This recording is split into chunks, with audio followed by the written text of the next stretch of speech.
Hello అండి, welcome to Sukanya blogs. ఎలా ఉన్నారండి? బాగున్నారా? నేను మీ సుకన్య. ఈరోజు మన రెసిపీ వచ్చి మడత చెక్కలు అనమాట. చాలా చాలా కమ్మగా ఉంటాయి, చాలా రుచిగా ఉంటాయి.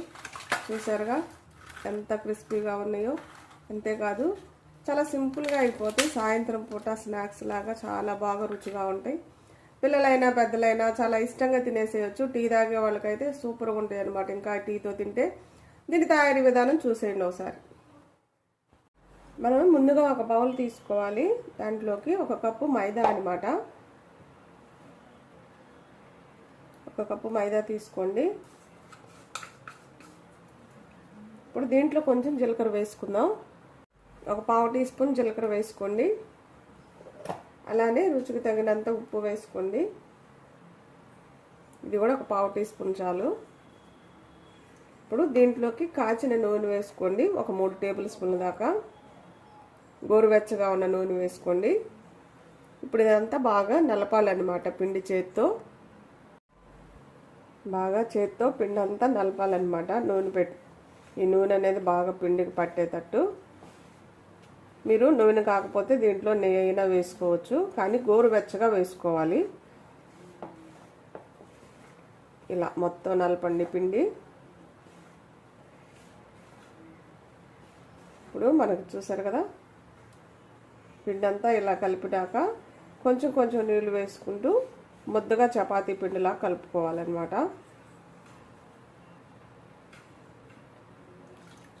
అన్నీ ఒకేసారి వేసుకోకుండా కొంచెం కొంచెం వేసుకుంటూ కలుపుకోండి.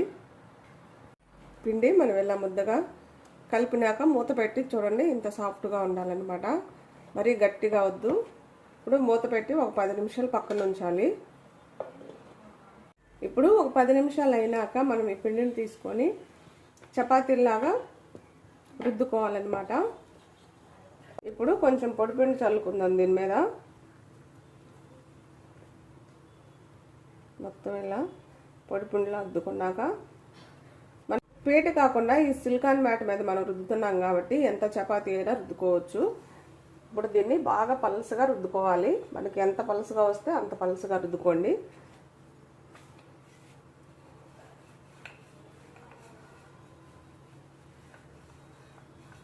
అదే పీట మీద అనుకో చిన్న చిన్న రుద్దుకోవాల్సి వస్తుంది అనమాట.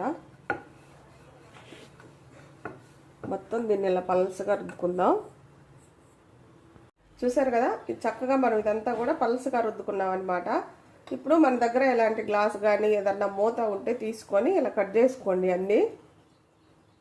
ఇలా మనకి ఇట్లా అనుకో చాలా ఈజీగా అయిపోతాయి. మనం ఈ రెడీ చేసుకునే ముందే స్టవ్ మీద కూడా ఆయిల్ పెట్టుకొని ఉంచుకుంటే ఇంకా తొందరగా అయిపోతాయి అన్నమాట. మొత్తం ఇలా కట్ చేసుకోవాలి.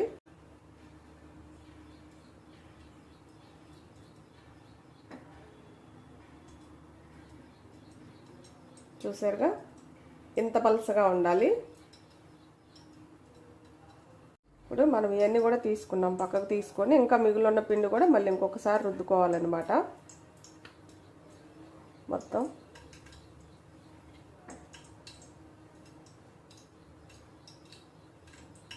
ఈ ఉండపిండి కూడా మనం ఇంకొకసారి చపాతీలాగా రుద్దుకొని కట్ చేసుకోవడమే. చాలా సింపుల్గా అయిపోతాయి. ఇప్పుడు ఈ చిన్నగా ఇలా రుద్దుకున్న వాటిని ఇలా మడిచి చూడండి. ఇలా ఇంకొంచెం మనం పలసగా రుద్దుకోవాలి. వీటిని మడిచినాక చూసారు కదా, ఇలా అన్నీ రుద్దుకొని నూనెలో వేయించుకోవాలన్నమాట. మనం ఇలా రుద్దుకున్నాక ఫోర్క్తో ఇలా చిన్న చిన్నగా ఇలా నొక్కండి. ఎందుకంటే మనం నూనెలో వేసినప్పుడు పొంగకుండా ఉంటాయి, చక్కగా క్రిస్పీగా వేగుతాయి అన్నమాట. ఇప్పుడు అన్నీ కూడా ఇలా గుచ్చుకొని నూనెలో వేసేసుకుందాం. నూనె కూడా వేడైపోయింది, వేసేసుకుందాం. తక్కువ మంట మీద వేయించుకోండి, అప్పుడే చక్కగా క్రిస్పీగా వేగుతాయి.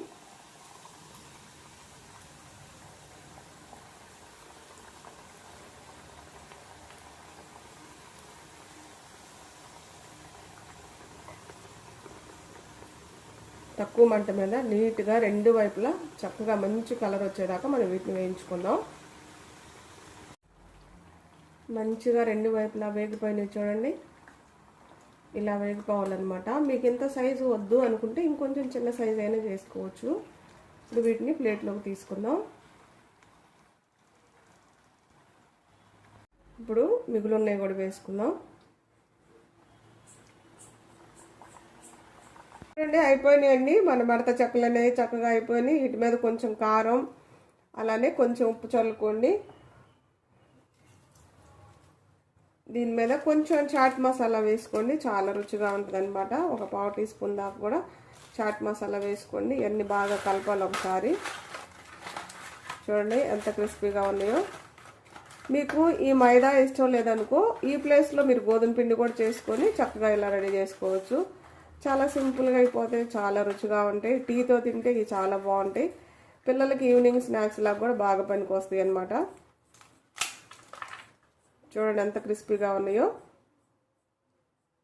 చాలా రుచిగా ఉంటాయి అన్నమాట. కంపల్సరిగా మీరు కూడా ఒకసారి ఇంట్లో ట్రై చేయండి. ఎలా వచ్చిందో కామెంట్ చేయండి. నా వీడియోస్ కానీ మీకు నచ్చినట్టయితే లైక్, షేర్, సబ్స్క్రైబ్.